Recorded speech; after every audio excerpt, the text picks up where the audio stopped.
Dirty bombs, bioterrorism, electromagnetic pulse attacks. Are you prepared to survive the end when the next disaster strikes? Terrorism expert and former Army Lieutenant Colonel James Jay Carafano has created the guide for everyday Americans to weather the harshest storms. It's called Surviving the End, and it's a disaster preparation book. It contains practical, achievable, common sense skills and precautions that anyone can take to be a little more prepared for the next big disaster. So here to discuss his new book is Dr. James Carafano. Welcome, James. Always good to have you back. Hey, it's good to be with you. Well, where do we start, buddy? You know, missile attacks, earthquakes, rivers of blood, rains of frogs, dogs and cats lying down together. It's sheer mayhem out there. Do we live in a more dangerous age than we did just a little while ago? Yeah, you know, it really doesn't matter. I mean, we ought to be concerned about taking care of our friends and our family, regardless of whether, you know, Putin's on the march or not. That's what's really important. I think that's the main message of the book. So the most interesting question I asked myself was, well, look, if we did have a disaster, who's going to survive? And interestingly enough, the most likely person to survive a disaster is a church-going, married, high school-educated, gun-toting yoga instructor. And the reason for that is there are attributes of what makes somebody a really good survivor, and they're actually kind of common sense things if you think about them. One is faith. People of faith are much more decisive, they have much lower levels of stress, and they're actually much better able to cope with disasters. People who are in a family or who understand the value of family are actually better leaders. They're more cohesive in terms of their community, and they're the kind of people who draw people together to get things done.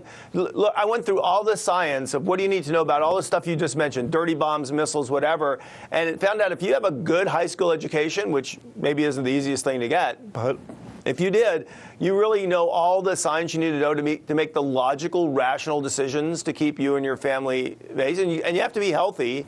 I talk about yoga in the book because that's what I do. I do yoga. But lifestyle and nutrition, those are important. And the gun-toting thing is kind of, you know, I went through all this kind of advice from FEMA and everybody else and everything. And, you know, all these manuals, nobody ever says, dude, get a gun. And just be able to protect yourself and your family, that's really kind of fundamental to this. And so one of the logical things is, yeah, why shouldn't somebody have a gun in their home if they want it to protect themselves and their families? It's perfectly appropriate. Might be a little politically incorrect, but that's what the book's really all about, is because, you know, when the disaster happens, the last thing you need to worry about is being politically correct. Yeah, you got that exactly right, James. You know, during the the Rodney King riots out here, any number of people that I knew at the time who were conservatives who had weapons suddenly got calls from their big liberal friends who'd been anti-gun people their entire lives saying, hey, do you have anything you can spare while the rest of the world's on fire? But let's get to the government issue, because I think this is really the key point here. You know, we're seeing a world where more and more people are becoming more and more dependent on the government every day, and the government seems to be interested in that business.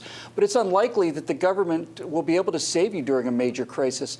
Why is it, do you think, it's so important that people get it into their heads that there is not going to be Uncle Sam or the Army coming to rescue you within the first 2 or 3 or 4 days? Why is it so important that people have some kind of plan for getting through those first 72 hours on their own? Yeah, that's a crucial point. As you scale a disaster, the government's going to be more strained in getting to you. I mean, time and space matter, and numbers matter. I mean, we've seen this in every large-scale disaster. Katrina, even in Sandy, we saw it in Japan with Fukushima. And, you know, we often say, well, government's all screwed up. Well, yeah, government actually is all screwed up, and it's not going to not be all screwed up just because it's a disaster.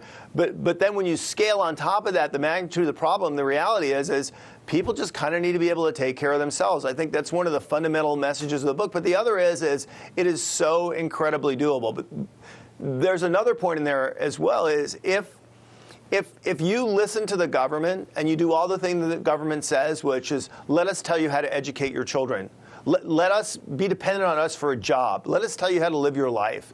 If you give away all the things that make you an individual and able to embrace opportunity initiative, and you're dependent on the government, when the government fails you, you're going to be the least prepared to survive in the event of a disaster.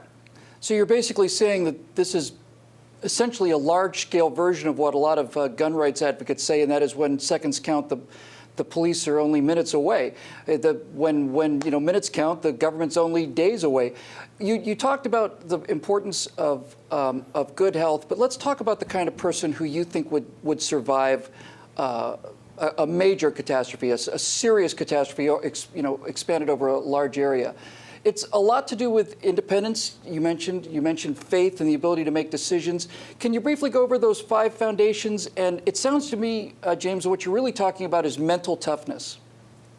Well, that has a lot to do with it, and physical resilience as well. Look, if you're a healthy person, if you have a strong immune system, if you don't have diabetes, if you don't have coronary disease, the odds of you are surviving are just much more important. And if you look at who are the victims in most disasters, they're the people that are most vulnerable. So small children and the aged and people with either physical or system disabilities. And what happens if those people are part of your family, though? You're going to have to look out for them. You're going to have to take care of them. So you personally need to be healthy and strong because you have to help. You're going to have to help people who are going to be dependent on you. Because there's a great story in the book from 9/11 and about a young man who was on one of the upper floors and basically was walking down, and he's walking down the stairs, and he gets to about, I don't remember, the 80th floor or so, and he encounters a big heavyset guy who just says, I can't go on, I can't go on, I can't walk. And he tries to help him, but it's obviously not going to work. And then he says, okay, I will send somebody back for you. And of course, by the time he got to the ground floor, seconds later, the building collapsed. So that man, because he couldn't walk down 80 flights of stairs, he died. And the notion that if you think you're going to sit on the couch and be a couch potato, and then all of a sudden your couch isn't going to be there anymore because it's taken away by a flood, and you're going to be responsible for yourself and you want to live, well, that's not the time to start thinking about, maybe I shouldn't eat so many Cheez-Its. Well, we talk about the 72-hour mark being crucial in surviving a major incident. I don't think many people understand exactly what that means. Power's out, ATMs don't work, there's no water, there's no food, there's no electricity to pump the water. So it seems to me that there are actually some fairly simple things that people can do to get through 72 hours. If you just had to quickly list just a few things, what could you tell our viewers to go out and do right now today? Right. So the first one is the 1 hour. And what the 1 hour is if you have a critical injury, you lose an arm, blood loss, a puncture wound, some kind of really serious injury, and you can't get medical attention in that first hour, you're going to die. So that means that somebody around you has to have the basics of just good first aid. How do you deal with shock, traumatic injury, and blood loss? Right? So if you get through that first hour, you don't die from those things. Then you got about 3 days, because in 3 days, if you don't get water or shelter, you're not going to survive. And so that's the next ticket, which is how do you have the basic fundamentals to get through that 3 days? And then afterwards, you got about 3 weeks. I mean, if you don't get food in 3 weeks, you're going to starve to death. And, most of these disasters, really, what you really need to worry about is that first 72 hours. But you ought to be able to make it in that first 72 hours. And this is one of the key things on the book that I really talk about. I think some people think of survival in terms of me personally surviving, me, my family, or whatever.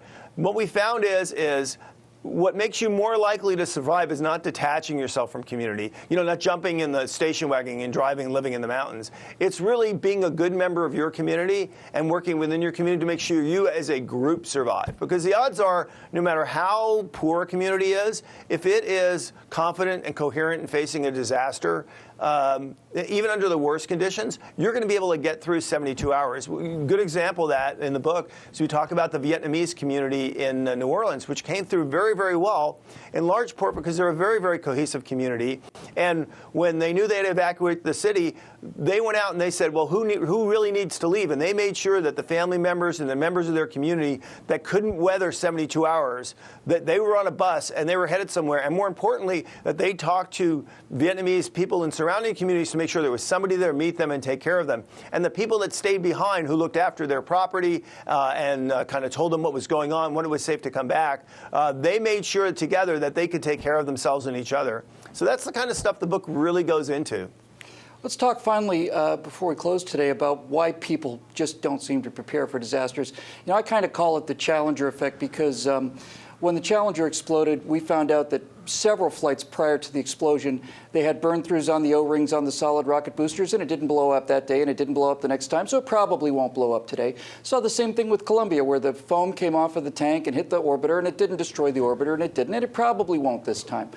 What is it about the denial, do you think, James, that's so powerful today? And do you actually think, because I certainly am beginning to think, that the more secure we are and the less danger we have to face, the less willing we are to look at any idea of life-threatening danger? Well, that's a really good point. And that's actually one of the things I talk about in the beginning of the book. One of the statistics that I throw out there is that the average American spends $1,700 a year preparing for vacation.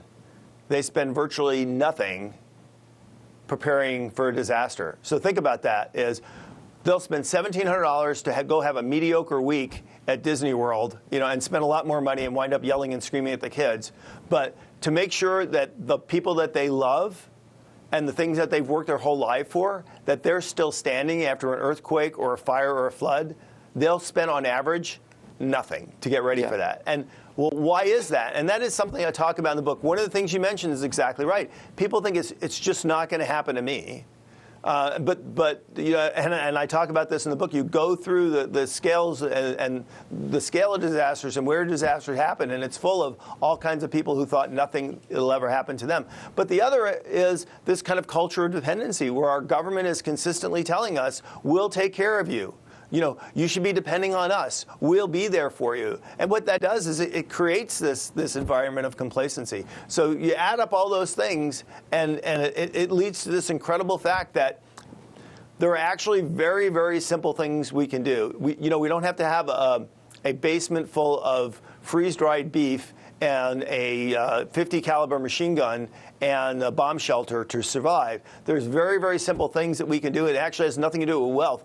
Poor people can survive just as good, if not better, than rich people. But it has to do with having the lifestyle, making the right lifestyle choices, the mental preparation, and just a few very, very common things to make sure that you can get through the worst of times. Yeah, I was at some show somewhere, and I saw a red backpack that was 10 person days of food and water. It was $100, and I just bought it. It's in the trunk of my car. It goes with me wherever I go, and I have a fair amount of water at home, too. James, always so good to hear from you. Thank you so much for stopping by. It's been a pleasure talking to you today. Hey, thanks for having me. Well, you don't have to have a cellar full of canned goods or battlefield combat training to follow these recommendations. You can find out more in Surviving the End, which is available starting February 16th in the PJ store. For PJ TV, I'm Bill Whittle. Thanks for joining us. We'll see you next time.